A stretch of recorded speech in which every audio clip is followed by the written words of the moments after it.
Hello everyone, and welcome to my BTG official channel. Bill stood beneath the rusted awning of the old train station, his coat soaked through, his hands trembling not from the cold but from the anticipation he could neither calm nor name. He hadn't seen Dani in 6 years, not since that night when everything collapsed, when their last argument had burned itself into his mind like the static of a forgotten transmission.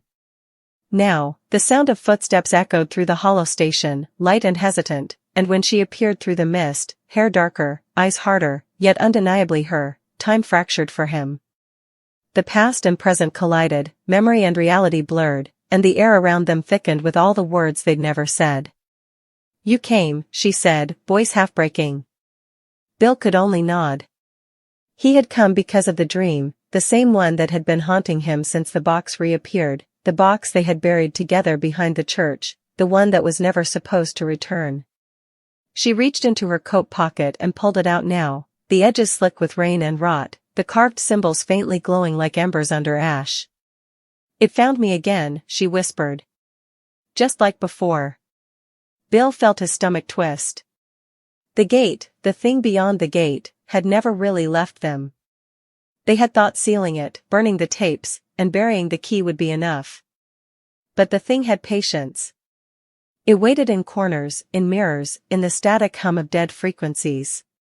Dani placed the box on the bench between them, her fingers trembling as though it were alive. "It's calling," she said, her eyes glancing toward the distant clock that had stopped at 11:11, the same time everything had gone wrong years ago. "And it won't stop until someone answers." Bill looked at her, the fear in his chest rising with a strange sense of inevitability. "Then we answer together," he said. "Like we should have before." For the first time in years, she didn't pull away. Her eyes softened, as if the weight of their shared guilt had finally found a place to rest. But beyond the station, somewhere deep in the dripping woods that surrounded Renswick Hollow, 2 other figures moved with purpose, Hayley and Andre. They had once been part of the same group, friends bound by curiosity and courage, until the night of the gate. The night Bill and Dani chose to seal it without them, leaving them stranded in the dark with things that whispered in voices that weren't their own. Hayley still bore the mark of that night on her wrist, a scar in the shape of a spiral, etched into her skin by unseen hands. Andre's left eye had never healed right, the vision clouded by shadows that sometimes moved when he wasn't looking. They had watched from afar as Bill rebuilt his life, pretending the past was dead, while Dani vanished into rumors and silence.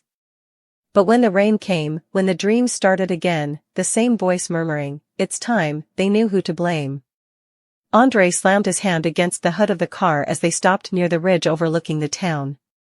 "They think they can end it without us again," he growled, eyes burning with restless fury.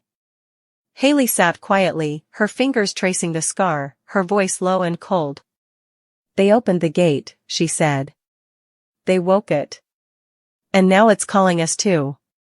They don't get to run from what they started." She reached into her backpack and pulled out a small object, a piece of glass, faintly pulsing with red light. The shard had come from the mirror in the old church basement, the one that had shown them their reflections whispering things they never dared repeat. "We can use this," she said, her tone almost reverent. "If they try to close it again, we'll make sure it stays open this time. Let it swallow them whole." Andre nodded, rain streaking his face, his knuckles white around the steering wheel. Revenge had become their purpose, but underneath it was something deeper, a pull they couldn't resist, as though the gate itself was feeding on their anger, guiding them back toward its mouth. Back at the station, the air had grown heavy with static. The box sat between Bill and Dani like a heart waiting to beat. "You remember what it said?" Dani murmured. "The voice?" Bill hesitated. He did remember. Every word had etched itself into him, looping endlessly in his dreams. "The gate remembers. The gate returns. The gate wants you back." He could feel it even now, beneath his skin, like a low vibration in his bones. "We can't destroy it," he said finally. "We can only send it back." Dani looked at him sharply. "And what if it takes us with it?" He smiled, a sad, weary curve of his lips. "Then maybe that's what it wanted all along." Thunder cracked above them, shaking loose the rust from the rafters. The box began to hum, faintly at first, then louder, until the sound filled the entire station. Dani stepped closer, her hand brushing against his. "It's happening again," she whispered. The air rippled, and the walls around them flickered, one moment solid, the next a blur of shadow and flame. Through the distortion, Bill could see the faint outlines of figures, faces he almost recognized, eyes like dark mirrors reflecting his own fear. Dani gasped, clutching his arm. "They're here," she said. "The ones we left behind."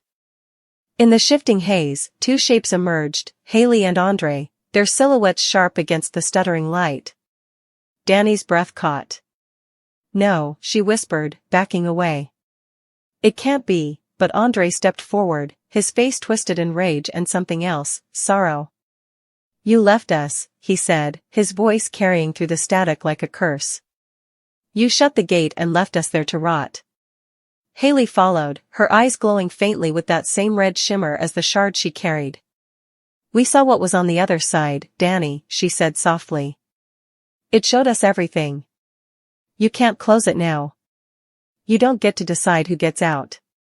She raised the shard, and the light pulsed, synchronizing with the box's hum.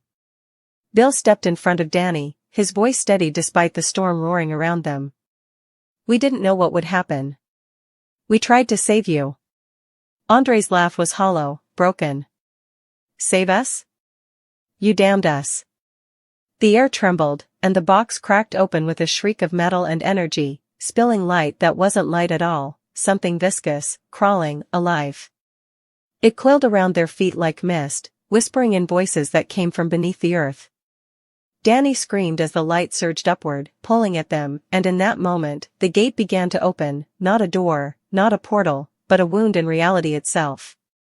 Hayley held up the shard and chanted words that weren't human, words the gate had carved into her dreams. Andre's body convulsed, his shadow stretching and splitting into three, each moving out of sync with him. "We can't let it out," Dani shouted, trying to pull Bill away, but he stood rooted, eyes locked on the growing tear in the air. From within the gate, shapes pressed against the thin membrane between worlds, faces without eyes, mouths without sound, reaching, begging, hating.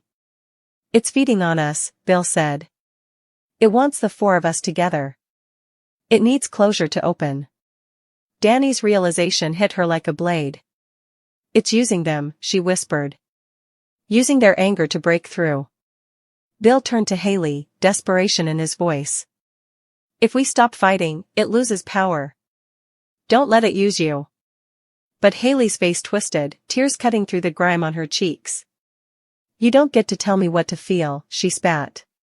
"You don't get to take this from me again." The light flared, swallowing her words, and for a heartbeat, everything went silent, no rain, no thunder, no breath. The world seemed to hold itself still as the gate reached its apex, the wound gaping open to reveal a black horizon lined with fire and whispering stars. Then Dani moved. Without